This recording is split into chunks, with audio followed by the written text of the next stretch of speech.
Hello and welcome students, Gyanjyoti coaching সেন্টারের পক্ষ থেকে তোমাদের সকলকে আরো একবার স্বাগত। আলোচনা করবো আজকে আমরা tools and techniques of guidance and counselling. এই হচ্ছে পুরো বিষয়টা এবং এখান থেকে কিন্তু তোমাদের সিলেবাসে দেখবে 1, 2, 3, 4 করে অনেকগুলো কিন্তু সাব টপিক দিয়ে দেওয়া রয়েছে। তো তোমাদের যে tools and techniques of guidance and counselling এই জায়গাটার থেকে কিন্তু আমরা এই যে কোয়েশনারি এই যে জায়গাটা রয়েছে এটা নিয়েই কিন্তু আজকে আমরা আলোচনা করব। তো চলো আজকের ক্লাস বা আলোচনার বিষয় শুরু করার আগে জায়গাটি একটু দেখে নাও। তোমরা যারা আমাদের সাথে যোগাযোগ করতে চাইছো যে কোনো একটি নাম্বারে কল করে কিন্তু আমাদের সাথে সরাসরি যোগাযোগ করে নিতে পারো। দুটো কন্ট্যাক্ট নাম্বার তোমরা এখানে দেখতেই পাচ্ছ। সোম থেকে শনিবারের মধ্যে যে কোনো একটি নাম্বারে কল করে নিতে পারো। বাকি ইনফরমেশন কিন্তু তোমাদের সামনে দিয়ে দেওয়াই রয়েছে। এছাড়াও কিন্তু আমাদের নিজস্ব ওয়েবসাইট চলে এসেছে, তোমরা চাইলে কিন্তু একবার এটা ভিজিট করে নিতে পারো। অতিরিক্ত কথায় না গিয়ে চলো এবার আমরা আলোচনার বিষয়ে ফিরে আসছি। তাহলে শুরুতে আমি কি বললাম যে tools and techniques of guidance and counselling, এখান থেকে কিন্তু কোয়েশনারি এই যে জায়গাটা রয়েছে সিলেবাসে দেখবে এভাবে কিন্তু দিয়ে দেওয়া আছে। ঠিক আছে, এই কোয়েশনারি নিয়ে আজকে আমাদের ক্লাস। তাহলে চলো এটা শুরু করছি। বলছে যে এটি একটি এমন একটি পদ্ধতি যেখানে একটি নির্দিষ্ট বিষয়ের উপর তথ্য সংগ্রহের জন্য লিখিত প্রশ্নের একটি তালিকা প্রকাশ করা হয় এবং উত্তরদাতাদের কাছে সেটা দেওয়া হয়। কি বললো? একটি নির্দিষ্ট বিষয়ের উপরে আমাদের ইনফরমেশন চাই। ঠিক আছে, আচ্ছা, তার জন্য কি করতে হবে? একটা প্রশ্নের একটা তালিকা তৈরি করতে হবে।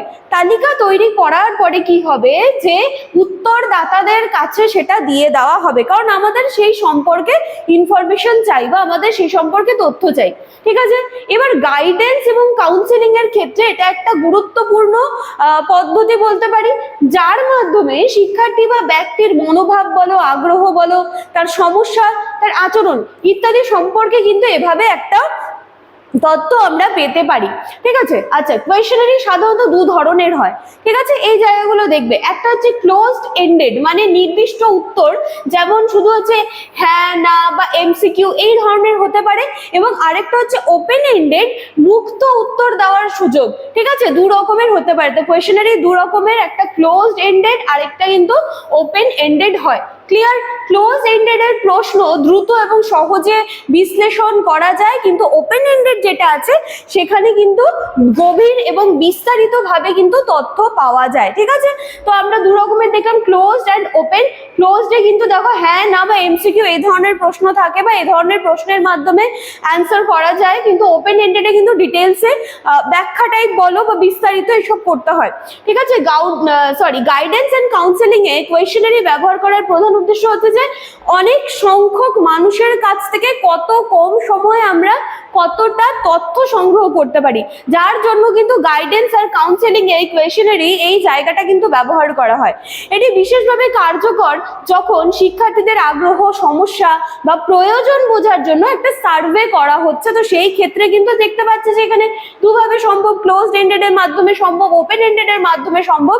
তো এই ক্ষেত্রে কিন্তু আমরা কোয়েশনারিকে ইউজ করতেই পারি। তো উদাহরণস্বরূপ একটি স্কুলে শিক্ষার্থীদের কেরিয়ার ইন্টারেস্ট জানার জন্য কিন্তু কোয়েশনারি ব্যবহার করা যেতে পারে। তো সেখানে আমরা ক্লোজ এন্ডেডটা ইউজ করতে পারি, বা আমরা যদি পসিবল হয় তাহলে সেখানে আমরা ওপেন এন্ডেডটাও ইউজ করতে পারি। ঠিক আছে, একটি ভালো কোয়েশনারি তৈরির জন্য কিছু বৈশিষ্ট্য থাকা প্রয়োজন। কেমন? যেমন প্রশ্নগুলো যেন খুব সহজ হয়, প্রশ্নগুলোর কি চাইছে সেটা যেন একদম ক্লিয়ার হয় এবং দ্ব্যর্থহীন হতে হবে। প্রশ্নের সংখ্যা খুব বেশি হলে চলবে না।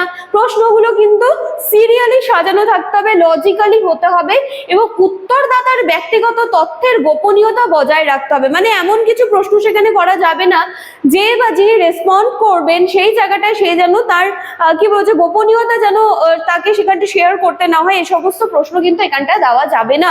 ঠিক আছে, কোয়েশনারির কিছু সুবিধা হলো এটি সময় ও খরচ সাশ্রয়ী। একসাথে অনেক মানুষের কাছ থেকে আমরা অনেকগুলো তথ্য পেয়ে যাচ্ছি এবং উত্তরগুলো সহজে তুলনা এবং বিশ্লেষণও করা যাচ্ছে। ঠিক আছে, এইগুলো হচ্ছে সমস্ত ভালো দিক। এবার সীমাবদ্ধতা যদি দেখি, যেমন সব উত্তরদাতা সঠিক বা সৎভাবে উত্তর নাও দিতে পারে।